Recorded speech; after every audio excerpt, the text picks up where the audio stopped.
క్రీస్తుల దైవ మర్మములు ఫిబ్రవరి 23.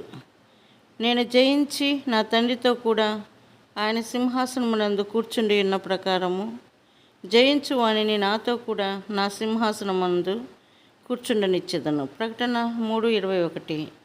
పరిశుద్ధ స్థలము భూలోకములో సంగమునకున్న కర్తవ్యమును గూర్చి మాట్లాడును. అతి పరిశుద్ధ స్థలము సంగమునకున్న పరలోకపు కర్తవ్యమును చూపును. ఇది క్రీస్తు సంగమునకున్న రెండంతల బాధ్యత. మనము ఈ లోకములో కొన్ని బాధ్యతలను నిర్వహించవలెను. అదే సమయంలో పరలోక సంబంధమైన బాధ్యతలు కూడా మనకు కలవు. ఈ రెండును కలిసిపోవలెను.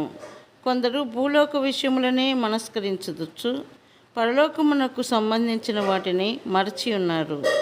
మరికొందరు పరలోక సంగతుల యందే పని కలిగి భూలోక సంగతులను మరచి ఉన్నారు.